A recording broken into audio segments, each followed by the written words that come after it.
안녕하세요. 마인드TV 안상현입니다.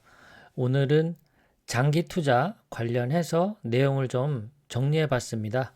우리가 왜 꼭 장기 투자를 해야만 하는가에 대해서 한번 살펴볼게요. 우선 장기 투자에 대한 오해가 있습니다. 지금 여기 포스코인데요. 2010년 12월에 한 50만 원 정도 되었던 주가가 지금 현재는 28만 원 정도 됐죠. 포스코에 제가 어떤 안 좋은 감정이 있어서 이 자료를 가져온 것은 아니니까요. 혹시라도 투자하시는 분들 있다면 오해 없으시길 바랍니다.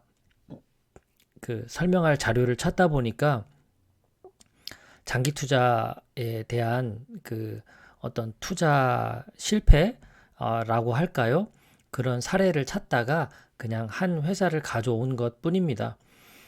만약에 그냥 이런 어떤 주가의 변동, 이런 그래프조차도 찾아보지 않고 포스코라는 기업 자체가 우량하니까 그래, 우량 기업에는 장기 투자해야 돼 라는 이야기만 듣고 그냥 섣불리 투자했다가는 이 10년이 넘게 흘렀음에도 불구하고 수익률이 전혀 발생하지 않는, 오히려 마이너스 43%라는 이 마이너스 수익률을 기록할 수도 있다는 겁니다.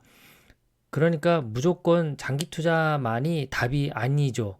장기 투자에 대한 개념을 정리할 필요가 있습니다. 존리 대표님이 반드시 장기 투자해야 된다라고 이야기를 하면서 많은 사람들이 장기 투자에 대해서 오해하는 경우가 있더라고요. 주식을 사는 이유가 분명한가? 여기서부터 출발해야 됩니다. 내가 주식을 살 때 확실한 이유가 있어야지 어떤 옆에 있는 지인의 이야기 또는 어떤 뉴스 이런 것들만 듣고 내가 투자를 한다면 장기 투자했을 때 성공하지 못할 확률이 높아집니다. 최소한 확인은 해야죠. 회사의 지속적인 매출, 성장하고 있는가? 이런 것들은 검색해보면 금방 알 수가 있습니다. 진입장벽이 높은 사업인가?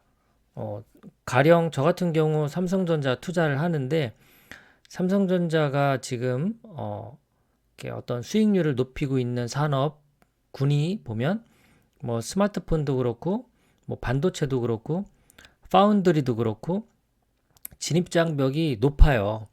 스마트폰도 LG라고 하는 대기업이 뛰어들었지만 결국 실패했죠. 그리고 뭐 반도체 아무나 뛰어들 수 있는 사업이 아닙니다. 중국이 어마어마한 돈을 투입을 했는데 현재 반도체로 성공했을까요? 네. 아직도 고전을 면치 못하고 있습니다. 이런 어떤 진입장벽이 높은 사업, 이런 거 살펴볼 필요가 있고요. 회사의 어떤 높은 경쟁력, 그리고 뛰어난 경영진, 이런 여러 가지 이유들을 찾아보면서 이 기업에 투자하는 것이 확실한 이유가 있다. 이럴 때 장기 투자의 조건이 형성이 되는 겁니다. 자, 그런데 장기 투자라고 그래서 계속 그러면 보유만 하는 것이냐? 그건 아니죠. 팔아야 될 때가 오는 겁니다. 주식을 매수할 때 확실한 그 이유가 있었는데 이 이유가 사라지고 있다라고 판단이 되면 매도해야 되는 거죠. 앞서 말씀드린 대로 지속적인 매출 성장도 안 되고 진입 장벽도 이제 낮아졌고 회사가 경쟁력이 없어. 그리고 경영진에도 문제가 있다. 그러면 분명히 어떤 회사에 안 좋은 징후들이 나타날 겁니다. 그러면 이때는 팔아야 될 수밖에 없죠. 이게 첫 번째 이유고요. 또 두 번째는 더 좋은 기업이 나타난 거예요. 거기에 이제 투자를 해야 되니까 내가 가지고 있는 주식을 정리를 해야 되겠죠. 매도해야 되겠죠. 뭐 예를 들어 삼성전자를 늘 투자하던 사람이 나는 충분히 수익을 또 얻었어. 여러 다른 종목들을 찾아봤어. 그랬더니 뭐 미국에 이런 기업이 너무 좋아 보여. 더 좋은 기업이 나타났네? 그러면 일부 팔아서 그 주식을 살 수밖에 없는 거죠. 이런 식으로 말하자면 그 시기에 돈을 가장 잘 버는 그런 회사들에 투자를 하는 것. 이것은 어떤 뭐랄까 장기 투자의 철학이 바뀐 건 아니죠. 그래서 이런 기준들을 가지고 장기 투자를 했을 때 수익도 덩달아 따라온다라는 겁니다. 무조건 우량주라고 오래 들고만 있는 것이 장기 투자가 아니라는 것, 그 오해가 없어야 됩니다. 자, 그리고 장기 투자에 대해서 또 강조한 여러 전문가들이 있는데요. 그 중에서 이제 또 김경록 대표님 또 강의가 정리가 잘 돼 있는데요. 자, 수익률의 변동성이 낮을수록 실제 투자 수익률이 높아진다. 이런 이야기를 하셨어요. 수익률의 변동성이 낮을수록 실제 투자 수익률은 높아진다. 예를 들어 좀 설명을 해볼게요. 자, 어떤 한 회사가 있는데요. 2020년도에 주가가 100이었고, 그 다음에 21년에는 50, 22년에는 또 100. 그러니까 주가가 100이었다가 마이너스 50%로 떨어졌다가 다시 100% 수익률이 나면서 100이 됐어요. 제자리로 돌아온 셈인데 3년 동안을 놓고 보면요. 근데 실제 평균 수익률을 재보면 마이너스 50 플러스 100 해서 50%를 2년으로 나누니까 25%가 돼요. 실제 투자 수익률은 제로지만요. 100에서 100으로 왔으니까요. 이렇듯이 주가 어떤 그 수익률이 마이너스 50에서 100으로 이렇게 자꾸 변동성이 있으면 실제 우리의 수익률이 낮아질 수밖에 없다는 겁니다. 또 다른 예를 들어볼게요. 주가가 이렇게 100에서 110에서 121로 바뀌었어요. 수익률이 플러스 10%, 플러스 10%. 그러면 연평균 수익률은 10%가 되고요. 실제 투자 수익률도 10%가 됩니다. 요거는 복리 계산하는 수식에 넣어보면 나옵니다. 요 0.1, 요것이 바로 10%에 해당하는 그런 숫자거든요. 그래서 실제 100에서 121로 간 것은 실제 투자 수익률은 10%에 해당되는 겁니다. 이렇게 수익률의 변동이 없을수록 이 수익률 자체가 실제 투자 수익률로 이어지는 겁니다. 자, 그렇다면 그 수익률의 변동성이 낮을수록 실제 투자 수익률이 높아지니까 이 전제 조건에 만족을 하려면 수익률을 높이기 위해서는 어떻게 해야 될까요? 변동성을 줄여야 되는 겁니다. 변동성. 오늘의 키워드라고 볼 수가 있죠. 그러면 어떻게 변동성을 줄일 것이냐? 이게 이제 방법이 되겠죠. 김경록 대표님이 설명하기에 두 가지로 딱 아주 깔끔하게 설명해 주셨어요. 변동성을 줄이는 두 가지 방법, 공간 분산과 시간 분산. 이렇게 두 가지입니다. 자, 공간 분산이라는 것은 무엇이냐? 바로 여러 종목을 섞는 거죠. 이렇게 되면은 어떤 리스크가 우리가 줄어들 수 있냐면 이 자산의 합이라고 하는 리스크는 개별 자산의 리스크들을 다 합한 것보다 작거나 같다는 거예요. 그러니까 삼성전자 하나만 우리가 투자하는 경우 삼성전자 자체의 이 리스크가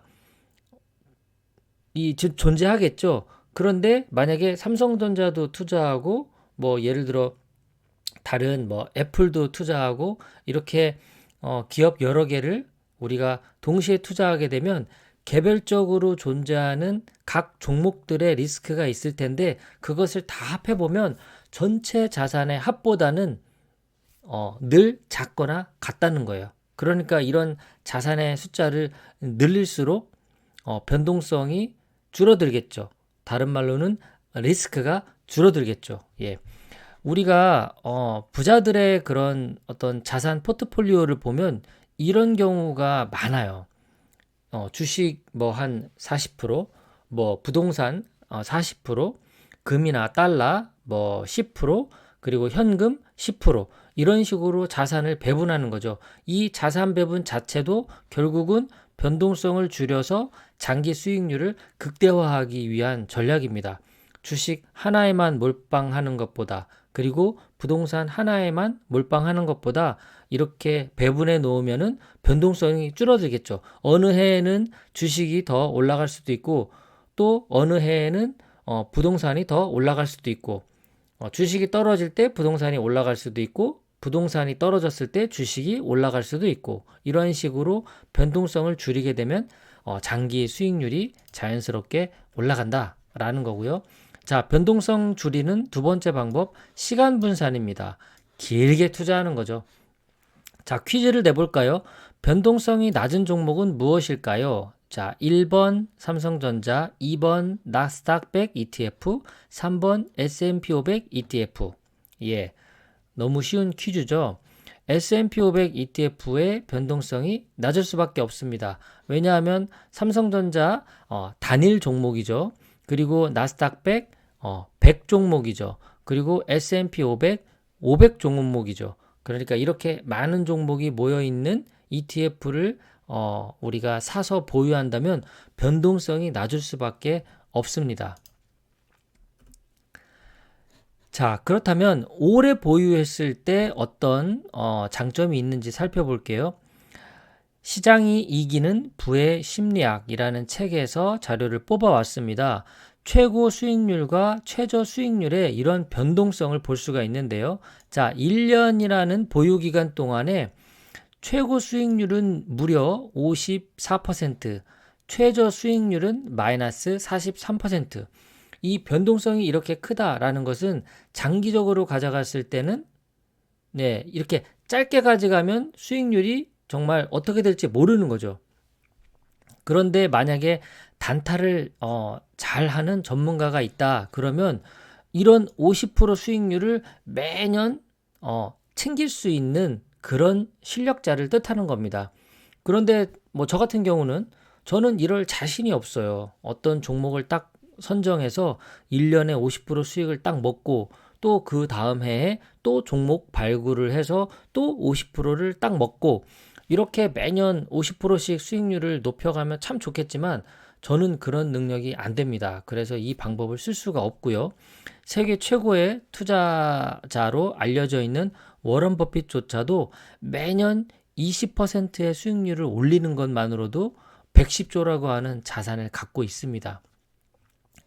자, 5년 보유하게 되면 24%, 그리고 마이너스 수익률은 마이너스 12%. 예, 이렇게 좀 폭이 줄죠. 기간이 지나간 오래되니까요. 자, 15년 되니까 플러스 18, 그리고 최저 수익률은 0이에요. 그러니까 15년 이상 보유하게 되면 절대 우리가 손해보는 장사는 안 한다는 뜻입니다. 자, 25년 보유하게 되면요. 플러스 14에 플러스 6 정도. 그러니까 항상 수익이 날 수밖에 없는 구조라는 뜻입니다. 장기 보유했을 때의 이런 장점이 있는 거죠. 자, 시간 분산이라는 것, 장기 투자를 해야 된다라는 개념인데요. 워런 버핏, 이 워런 버핏보다도 더 뛰어난 수익률을 만들 수 없다면 S&P 500 같은 ETF를 장기 보유하는 것이 낫다라는 겁니다. 확률이 낮은 고수익보다 확률이 높은 중수익을 타겟으로 해야 하는 것이 우리 개미들이 투자에 성공하는 지름길이 아닌가라는 생각이 들어요. 자, 정리를 해볼까요? 수익률을 높이려면 변동성을 줄여야 합니다. 변동성을 줄이는 첫 번째 방법, 분산된 포트폴리오를 갖는 겁니다. 여러 종목에 투자하는 게 좋은 거죠. 그리고 장기 투자를 하는 것이 변동성을 줄이는 겁니다. 결론은 딱 한마디로 ETF를 장기 보유하는 것, 이렇게 한마디로 정리를 할 수 있을 것 같습니다. 오늘은 장기 투자에 대한 오해, 이런 것들을 좀 앞에서 다루어 봤고요. 그리고 워런 버핏과 같은 그런 높은 수익률을 만들 수 없는 저와 같은 개미 투자자라면 여러 종목을 분산 투자하는 ETF를 장기 보유하는 것만이 수익률을 극대화하는 방법이다 라고 정리를 할 수 있겠습니다. 네, 오늘도 끝까지 시청해 주셔서 감사드립니다. 즐거운 하루 되십시오.